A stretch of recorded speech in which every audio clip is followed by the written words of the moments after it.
পিনাকি ভট্টাচার্য সহ জামাত শিবির জনতা, এক কথায় বললে অ্যাক্টিভিস্ট, গবেষক, বিশ্লেষক, রাজনৈতিক দল এবং সাধারণ জনগণের কঠিন চাপে পড়ে তারেক রহমান কিছুটা হলেও সঠিক লাইনে অবশেষে এসেছেন। তার কথাবার্তা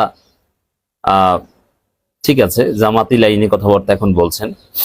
তারেক রহমানকে নিয়েই সবচেয়ে বেশি সন্দেহ ছিল যে আদৌ তিনি নির্বাচন চান কিনা, নির্বাচন চাইলে দেশে আসছেন কিনা, দেশে আসছেন না কেন, দেশে না আসাটা তারেক রহমানের ষড়যন্ত্রের আলামত বহন করত। যেহেতু এখন দেশে আসার ঘোষণা দিয়েছেন, যদি কোনো নাটক না করেন তাহলে নির্বাচন নিয়ে ষড়যন্ত্র করার আর কোনো সুযোগ তার নেই। এটা সঠিক লাইনে আসার প্রমাণ। এবং তিনি তার দেশে আসার ঘোষণার পর বেশ কয়েকটা বক্তব্য এসেছে।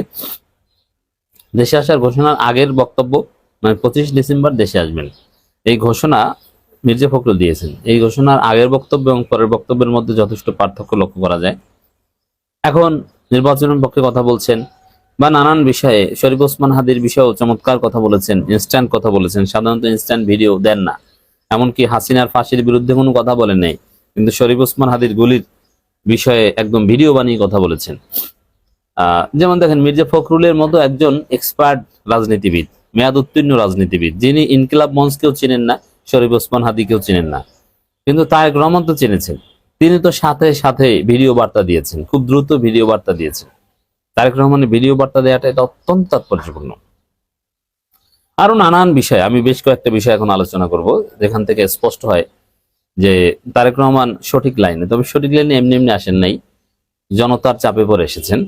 বিশেষ করে দেশে আসার সিদ্ধান্ত, দেশে আসা নিয়ে নানান নাটকীয়তা বা অন্য পিছনের দরজা দিয়ে ক্ষমতা আসা যায় কিনা ঝুঁকি না নিয়ে, মানে নির্বাচনের যে প্রতিযোগিতা, এই প্রতিযোগিতায় উত্তীর্ণ না হয়ে খুব সহজে পার পাওয়া যায় কিনা, এরকম একটা ধান্দা ছিল।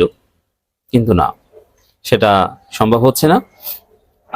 একটা অনিশ্চয়তার মধ্য দিয়েই তাকে নির্বাচনে অংশগ্রহণ করতে হবে। কি অনিশ্চয়তা? যে জামাতের কাছে পরাজিত হতে পারি, কিন্তু নির্বাচনে আসতে হবে। পরাজয়ের ভয়ে আবার নির্বাচন বানচাল করবো তাও না। তো এরকম একটা স্ট্যান্সে তারেক রহমান আসতে বাধ্য হয়েছেন বলা যায়। তো দর্শক, এই জায়গায় পিনাকি ভট্টাচার্যের অবদান আছে। যেমন তারেক রহমান কেন দেশে যান না, এই বিষয়ে আলাদা ভিডিও বানিয়েছে। আর পিনাকিকে আপনার গালি দেন আর যাই করেন না কেন, তার একটা বক্তব্যের যে প্রভাব, একটা তাসির, এটা বাংলাদেশে দ্বিতীয় আর কেউ নেই। আর তার বক্তব্য থেকে জনমত তৈরি হয়। পিনাকি যাকে গালি দেন, পুরো বাংলাদেশ তাকে গালি দেয়। অতএব তার গালির যে কত গুরুত্ব, এটা যারা রাজনীতিতে একটু চোখ কান খোলা রাখেন তাদের বোঝার কথা। পিনাকি যাকে ধরেন তার রাজনীতি থাকে না। যেমন পিনাকি ধরেছেন মির্জা আব্বাসকে।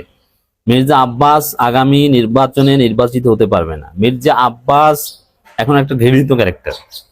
মির্জা আব্বাসের ভোট এখন 20% আছে কিনা সন্দেহ আছে। মির্জা আব্বাসকে মানুষ মনে করে চান্দ আব্বাস।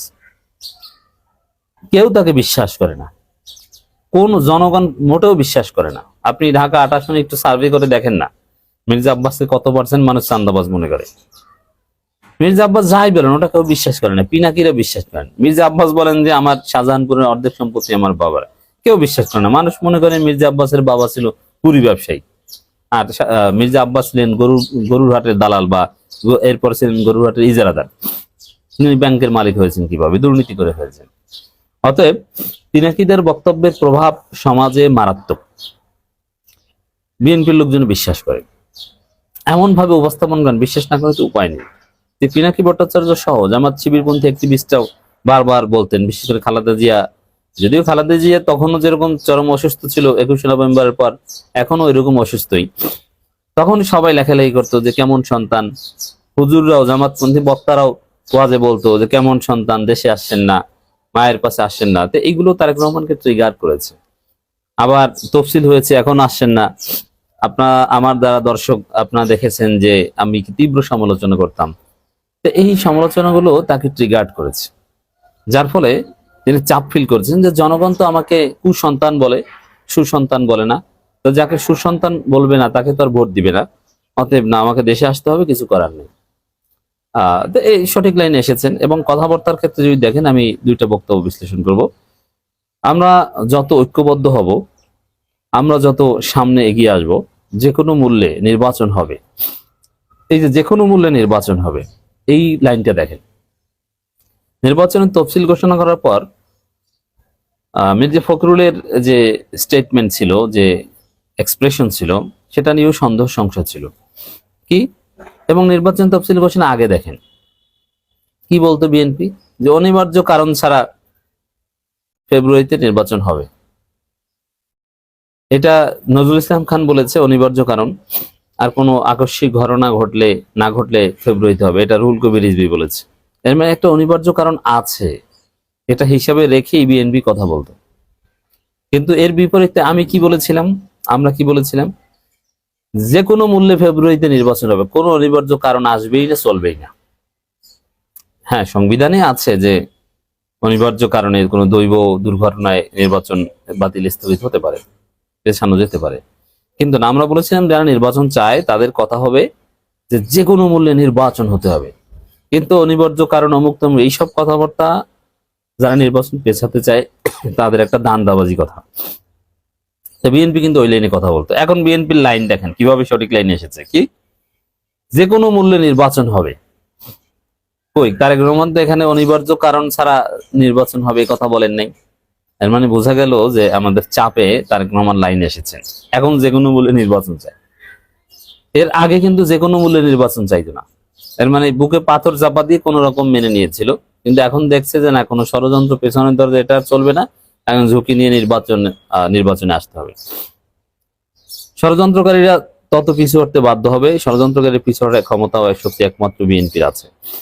ওটা বিএনপি চাপাবাজি এগুলো করুক, বিএনপির কি ক্ষমতা আছে সেটা তো আমরা গত 15 বছরে দেখেছি। পুলিশের বাঁশির শব্দ শুনে দৌড়ায়, যে আমরা সবাই জিয়ার সেনা, ভয় করি না বুলেট বোমা। এ কথা বলার সাথে সাথে পুলিশ বাঁশির ফু দেয় আর উল্টো দিকে দৌড়ায়। ছাত্রদলের কেন্দ্রীয় সভাপতি, বর্তমান বিএনপি প্রচার সম্পাদক সুলতান সালাউদ্দিন টুকু। আর বাকি নেতাদের অবস্থা তো 28 অক্টোবর 2023 আমরা দেখেছি। তারেক রহমান বলছেন ষড়যন্ত্র চলছে, নির্বাচন অত সহজে হবে না। সহজে হবে না মানে এটা এখন নির্বাচন অত সহজে হবে না, এই নেগেটিভ কথার, পেসিমিস্টিক কথার সমালোচনা আমরা করতাম। কিন্তু না, তারেক রহমানের পুরো বক্তব্যে সহজে হবে না, হতে দেওয়া হবে না, কিন্তু আমরা করব, সেই ষড়যন্ত্র ওভারকাম করব, এই ধরনের বক্তব্য আছে। তারেক রহমান এখানে পজিটিভ।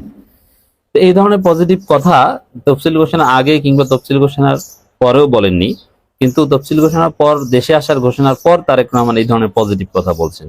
এটা জনগণের চাপ, এটাই আমাদের সফলতা, যে আমরা চাপ দিলে, সমালোচনা করলে এভাবে ট্রিগার্ড হয়ে। আর আমাদের সমালোচনার উদ্দেশ্য হচ্ছে এটা, আমরা তো আর কাউকে মেরে ফেলতে চাই না, কাউকে খেয়ে ফেলতে চাই না। আমাদের সমালোচনা হচ্ছে সংশোধনের জন্য। এভাবে যদি সংশোধন হয়, ওয়েলকাম। এবং শরীফ ওসমান হাদির বিষয়ে ব্যক্তিগতভাবে আলাদাভাবে তো স্টেটমেন্ট দিয়েছেন, ভিডিও বার্তা দিয়েছেন, আবার তার প্রোগ্রামে বক্তব্য দেওয়ার মধ্যেও এই ঘটনা উল্লেখ করেছেন। তো ওভারঅল তারেক রহমানকে এখন পজিটিভ মনে হচ্ছে, যে লাইনে এসেছেন কিছুটা হলে। দেখি কতক্ষণ থাকে এই সঠিক লাইন।